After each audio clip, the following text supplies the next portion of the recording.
Hey everyone, welcome back to my channel.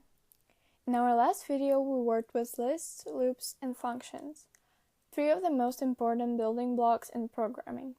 Today, we're going to take a step further and unlock another really powerful tool in Python, dictionaries.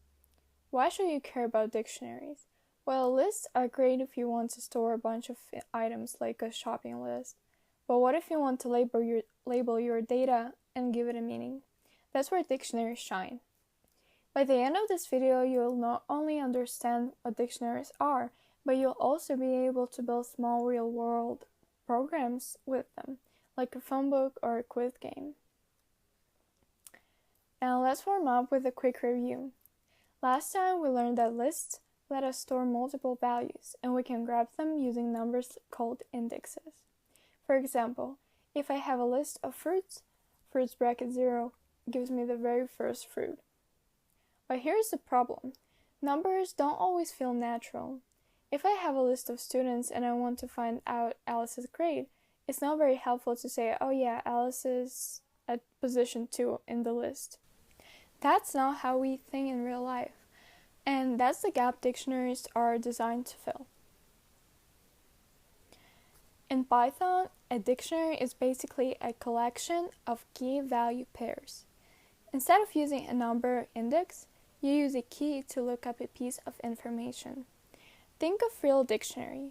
You look up the word, which in programming would be the key, and get its definition, which would be the value. For example, here I made a dictionary called student. The keys are name, age, and grade, and their values are Daria, 15, and A. If I want to know the student's name, I don't have to remember what index it's at.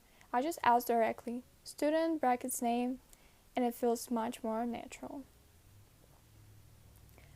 Now, let's break it down further. A dictionary has two parts, keys and values. Keys are like labels. They tell us what we're talking about. Values are the actual data we want to store. A couple of rules to remember. Keys must be unique. You can't have two keys with the exact same name, because then Python wouldn't know which one to use. Values, on the other hand, can repeat. You could have 10 students, all with the grade A, and that's fine. This makes dictionaries really powerful for situations where you want to organize data in a way that feels meaningful.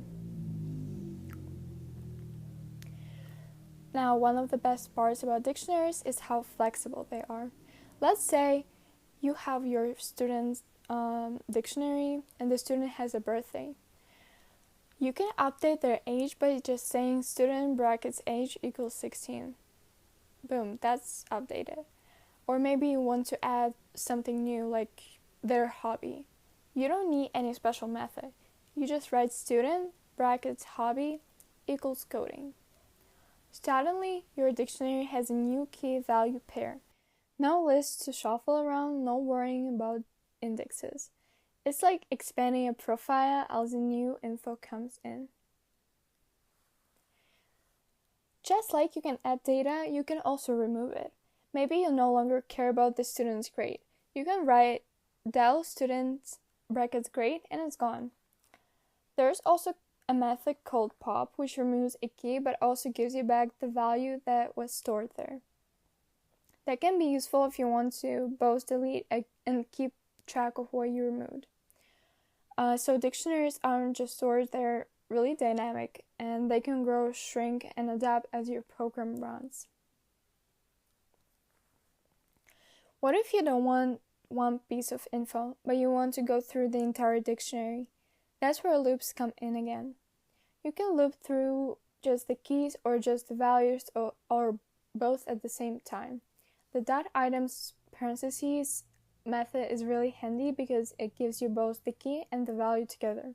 For example, looping through student.items parentheses might print name Daria, age 16, hobby coding. And this is super useful when you're working with lots of data and you want to process or display all of it in an organized way. Now, dictionaries come with a toolbox of built-in methods that make your life easier. For example, .keys parentheses gives you a list of all the keys. That values parentheses gives you all the values. That items parentheses gives you both, which we just saw. And dot get parentheses key is one of my favorites. It lets you safely look up a key. If the key doesn't exist, instead of crashing your program with an error, it can return a default value like not found. This is super helpful when you're not sure whether a key exists, like when checking for a user's username in the login system. Alright, time for our first project with dictionaries. Let's build a tiny phone book program, and the idea is simple. We'll map names to phone numbers. That way, if we type in a name, we instantly get the person's number. Notice how perfect this is for dictionaries. Names are unique, which would be like the keys, and each name has exactly one phone number, which is the value.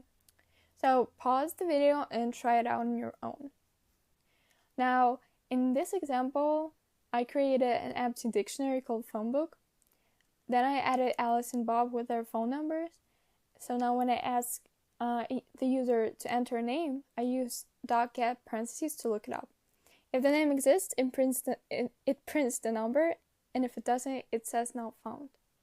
Compare that to a list. If I had a list of names and a list of numbers, I'd have to loop through the entire thing, find the right index, and then pull out the number. That way there's more work. Dictionaries make it more direct and efficient. Now here is where it gets really interesting. Dictionaries can contain other dictionaries. For example, I can make a dictionary of students where each student has their own dictionary of details like age and grade. This is called nesting, and it's how you can start building more complex data structures. It's like having a mini database right inside of your program.